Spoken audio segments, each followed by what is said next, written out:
Point Show. I'm Jimmy Evans. On today's program, I'm talking about two raptures. Are there two raptures? There's a lot of confusion about, is the rapture before the tribulation? Is it after the tribulation? Are there two raptures? I'll be talking about that. I'm also going to be talking about a news article right now about Iran and Israel, the bombings that have been happening. The Islamic Jihad, Palestinian Islamic Jihad, has been bombing Israel. Almost 1,000 rockets have been fired. Probably by now there's been over 1,000. This is a great escalation now in the battle, really the war between Israel and Iran's proxies. I'm going to be talking about my opinion about what's going to be happening. That's the subscriber portion. The teaching is going out to everyone, including YouTube, but the subscriber portion of the program today, I'm talking about that. I'm also answering questions from our subscribers. These are some of the questions I'll be answering. The first is, why do some people get to make mistakes all their lives, be the worst person for decades, and then find their way to Christ? And some people die when they're still young and dumb and haven't really had a chance to figure that out. Does God already know their future, that they would never turn around, and so he lets them pass away early into damnation? Here's another question. What happens if you're pregnant during the rapture? Another question. Why does God bind Satan for 1,000 years instead of just throwing him into the lake of fire with the false prophet and the Antichrist? Those are good questions. I'll be answering those questions today. Again, this is the subscriber portion. When I talk about the news articles, when I answer questions from subscribers. If you're watching on YouTube, I want you to become a subscriber for $7 a month, $77 a year. You don't just get the full program here. You get Dr. Mark Hitchcock's podcast tomorrow. Wonderful podcast, Marking the Times. All of our articles, Q&A that goes on all week long in the news articles and things like that. So I want you to become a subscriber of endtimes.com. So the question today, this is actually a question from Becky. And I read her question, and what I wanted to do was just to unpack this fully and not answer it quickly. But here's Becky's question. Is Matthew 24 written in chronological order of events? The tribulation is mentioned prior to the verses that speak to the rapture. Reading it chronologically, it would make a good argument for a post-tribulation rapture. And Becky, I'm so glad that you asked that question, because this is something I needed to patiently talk about for a long time. And that's why I'm so glad you asked that question, so I can talk about this today. A lot of people get very confused related to Matthew 24. Matthew 24 should help people, but really it confuses people. It confused me too for years, because it does talk very specifically about a post-tribulation rapture, a very graphic description of a post-tribulation rapture. Okay, so Becky's question begins with, is Matthew 24 written in chronological order? The first part of it is, the second part of it is not. Okay, so let me answer it this way. So let's go to the first part of Matthew chapter 24, and Jesus is being asked, what's going to happen at the end times? And he answers chronologically, okay, to a certain point. This is Matthew 24. Jesus went out and departed from the temple, and his disciples came to him to show him the buildings of the temple. And Jesus said, do you not see all these things? Assuredly, I say, yet not one stone will be left here upon another that shall not be thrown down. Now, as he sat on the Mount of Olives, the disciples came to him privately, saying, tell us, when will these things be, and what will be the sign of your coming and of the end of the age? And Jesus answered and said to them, take heed that no one deceives you, for many will come in my name, saying, I am the Christ, and will deceive many. And you will hear wars and rumors of wars. See that you are not troubled, for all these things must come to pass, but the end is not yet. For nation will rise against nation, kingdom against kingdom, and there will be famines, pestilences, and earthquakes in various places. All these are the beginning of sorrow. So let's stop right here. So Jesus, these are the birth pangs. This is where we are right now. By the way, we're seeing many of these things happening right now, and the pieces of rebuilding the temple are in place. So if you want to see firsthand the places being discussed in these verses, many other key end times locations, plan to join Pastor Ed Young and myself this December for our tour of Israel. We're going to have a great time. Pastor Ed Young and myself, we're taking a very large group. There's still room for you. And by the way, we have 5-star groups that are staying in the best places. We have economy groups. There's different price ranges that you can pick when you go. So if you want to stay in the best hotels and have all the best accommodations, we have places for you. If you want to go more of an economy route, we have that also. Again, go on endtimes.com and sign up to go to the Israel trip coming up this November. And so what is happening right now is the fulfillment of the first part of Matthew 24. Wars and rumors of wars, nation against nation, kingdom against kingdom. You can check that box. It's happening all over the world right now, but also famines and earthquakes and all those kinds of things like that, in pestilences. These things are happening right now. So we're in the birth pains. And I've said this before, when a woman's having a baby, the birth pains start kind of mild. I'm saying mild. I don't think a woman would say that. Kind of mild. And then they get very intense and very close together. We're seeing intense birth pains right now, extremely intense. And so I believe a birth is about to happen. And that birth is the kingdom of God and the rapture and things like that. But Jesus is now, in chronological order, just going through the signs of the time. He said, the end is not yet. These are the beginning of birth pains. This is verse 9 now. He's going to continue to go in chronological order. Then they will deliver you up to tribulation and kill you. Now we're into the tribulation. And you'll be hated by all nations for my name's sake. And then many will be offended. Will betray one another and will hate one another. Then many false prophets will rise up and deceive many. And because lawlessness will abound, the love of many will grow cold.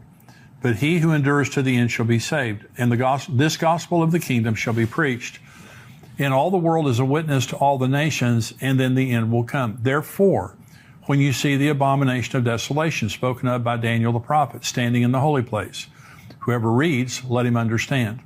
Then let those who are in Judea flee to the mountains. Let him who's on the housetop not go down to take anything out of his house. And let him who's in the field not go back to get his clothes. But woe to those who are pregnant and to those who are nursing babies in those days. And pray that your flight may not be in winter or on the Sabbath. For then there will be great tribulation, such as not been since the beginning of the world until this time, no, nor ever shall be. And unless those days were shortened, no flesh would be saved. But for the elect's sake, those days will be shortened. Then if anyone says to you, look, here's the Christ, or there, do not believe it. For false Christ and false prophets will rise up and show great signs and wonders to deceive, if possible, even the elect. See, I have told you beforehand. Therefore, if they say to you, look, he is in the desert, do not go out. Or look, he is in the inner rooms, do not believe it. For as the lightning comes from the east and flashes to the west, so also will be the coming of the Son of Man. For wherever the carcass is, there the eagles will be gathered together. And this is where he talks about the rapture. Immediately after the tribulation of those days, the sun will be darkened, the moon will not give its light, the stars will fall from heaven, and the powers of the heaven will be shaken. Then the sign of the Son of Man will appear in heaven. Then all the tribes of the earth will mourn, and they will see the Son of Man coming on the clouds of heaven with power and great glory. And he will send his angels with a great sound of a trumpet, and they will gather together his elect from the four winds, from one end of heaven to the other. Okay, so let's stop right here. Now, this is all chronological, and he goes right to the end of the tribulation. And Jesus says, graphically, immediately after the tribulation of those days. And he says the sun will be darkened, the moon will not give its light, the stars of the heaven will not shine, and the powers of the heavens will be shaken. So he's describing a very, very terrible time. And he says, unless those days have been shortened, no flesh would have survived. So let me first of all begin, because in the last program, I was talking about the case for a pre-tribulation rapture, okay, which I hope I made clearly.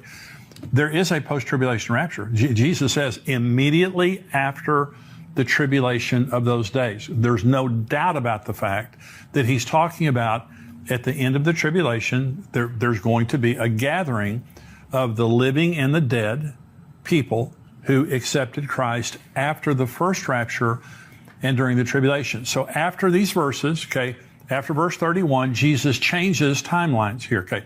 He's not on the same timeline. Jesus is now talking about preparing for a pre-tribulation rapture. And I'll prove this to you. Now, this is verse 32. Learn this parable from the fig tree. Now, he's changing. This is different. He's no longer talking about the tribulation.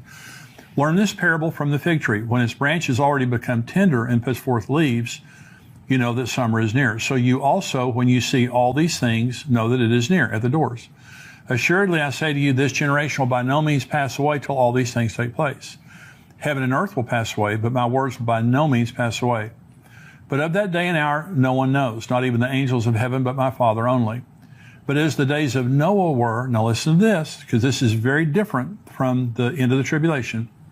As the days of Noah were, so also will be the coming of the Son of Man. For as in the days before the flood, they were eating and drinking, marrying and given in marriage until the day that Noah entered the ark, and did not know until the flood came and took them all away. So also will the coming of the Son of Man be. 2 men will be in the field, one will be taken, the other left. Two women will be grinding at the mill. One will be taken, the other left. Watch therefore, for you do not know what hour your Lord is coming. So now, this is completely different from the text before that. The text before that, Jesus is saying, unless those days have been cut short, no flesh will survive. Great tribulation is going to come on the world. This has not happened in the history of the world, nor ever will be. The sun will be darkened, the moon will not give its light. The powers of the heavens will be shaken. Jesus graphically describes in the first part of Matthew 24 the worst time in the history of the world. Then he starts talking about, look at the signs of the times and be ready when I come, because my coming will be like in the days of Noah. They were buying, selling, marrying, giving in marriage. Business as usual. There is no business as usual at the end of the tribulation. Okay, there's a stark contrast. Listen to this verse. This is where Jesus talked about the tribulation.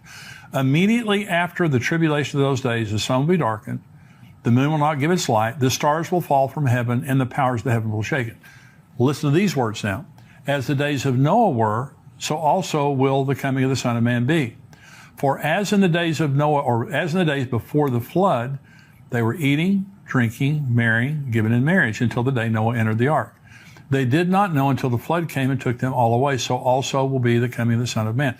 One of the most important doctrines concerning the rapture is imminency. Now, Jesus can come. I believe that some year Jesus is going to come during the Feast of Trumpets. I've talked about that before on the program, which happens in the fall of the year. Next year, it will be during our conference that the Feast of Trumpets happens. But it could happen anytime. Jesus can come anytime he wants to. But imminency is a very important doctrine. But you have to understand that when the abomination of desolation takes place, Jesus said, because some people would say there is no pre-tribulation rapture.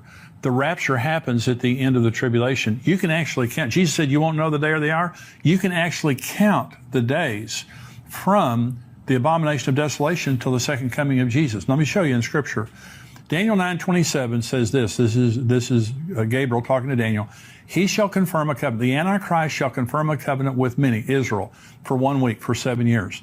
But in the middle of the week, he shall bring an end to sacrifice and offering, and on the wing of abomination shall be one who makes desolate, even until the consummation which is determined is poured out on the desolate. Okay, there's going to be a 7-year covenant. The Antichrist is going to show up.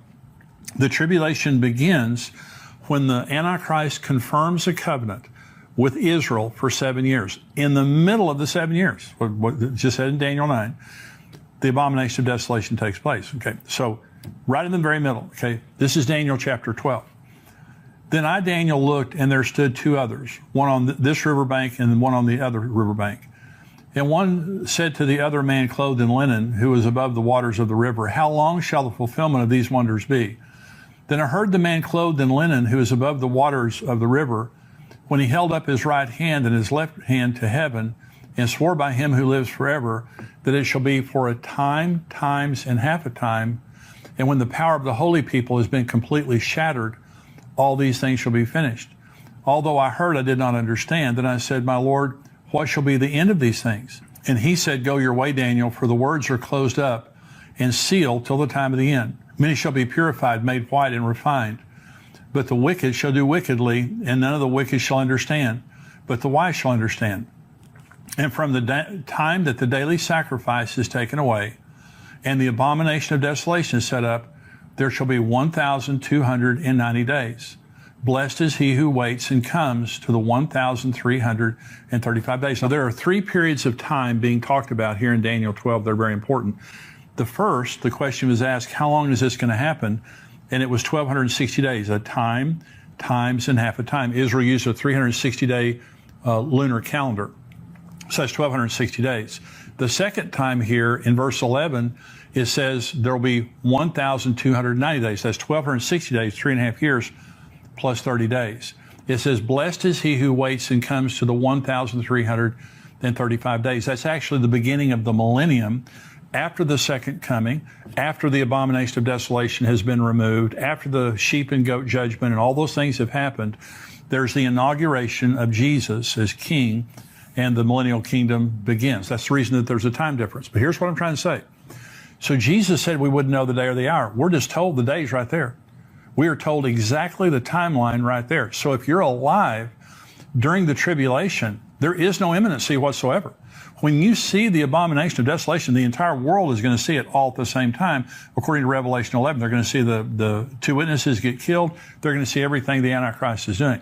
If you see it, you could literally take your calendar out and say, Jesus is coming right here. And so there's no imminency. So I'm saying, when you look at Matthew 24, and Becky was saying, it seems to me like, Matthew 24 is a good proof of a post-tribulation rapture. It sure is. Jesus graphically says there's going to be a post-tribulation rapture. Then he turns around and starts talking about the signs of the time. We won't know when he's coming, and it's going to be like the days of Noah, buying and selling, marrying, giving in marriage. Now understand this, at the end of the tribulation, there is no buying, selling, marrying, giving in marriage. Over half the world's population is dead. The earth has been under judgment after judgment after judgment, the worst of which are the bowl judgments at the very end.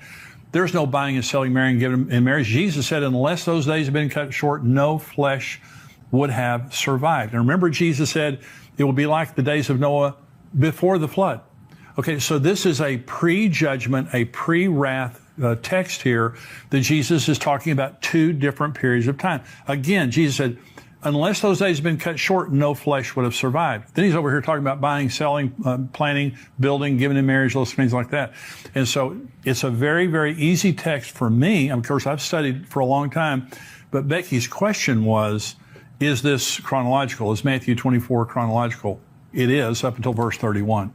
Jesus begins, when his disciples question him, he begins by talking about the birth pain judgments, all the things that will be happening up until the tribulation. Then he says, then you're going to be going to great tribulation.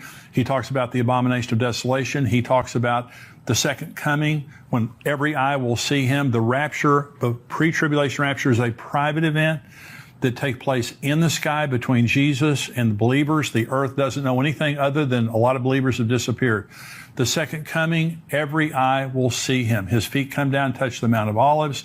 There's going to be, again, a great rapture of the saints, the living and dead saints. People have been saved during the tribulation. So when you read the full text of Matthew 24, you see a chronological account that Jesus gives from verse 1 all the way down until verse 31. Then he changes and said, look at the signs of the times.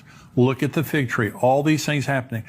It's going to be like the days of Noah. So I believe that there's going to be, in any time now, because again, imminency. Right now, we don't know. Even if Jesus comes during Rosh Hashanah is a 2-day feast. You still don't know the day or the hour. Even if you knew. And by the way, Rosh Hashanah is known as the day that no one knows by the Jews. That's one of the ways that they talk about the Feast of Trumpets. And so I believe some year Jesus is going to come during the Feast of Trumpets, but he could come anytime he wants to. Okay, I could be wrong about that. And so, and by the way, the fulfillment of the Feast of Trumpets could be the Matthew 24 rapture at the end of the tribulation, because Jesus said he's going to come with a trumpet then too. I believe in imminency, and I believe that we need to look at Scripture very carefully. So Matthew 24 is chronological up to verse 31, then it's not. Jesus goes back to before the rapture of the church, a pre-tribulation rapture that he graphically describes there. And so that's what I believe. There are two raptures, one before. So if you're confused and you think you have to choose either a pre-tribulation rapture or a post-tribulation rapture, you don't have to choose. There's two of them. Why is there two? Because there's two groups going. There's the church today. I'm a part of the church. If you're a believer in Christ, you're a part of the church. Okay. When the rapture comes, we're all going to be gone from here. But then after the tribulation begins, Revelation 7 talks about a massive revival that takes place during the tribulation. There'll be many people martyred and many people that die of the judgments that happen during the tribulation. But the good news is they're saved.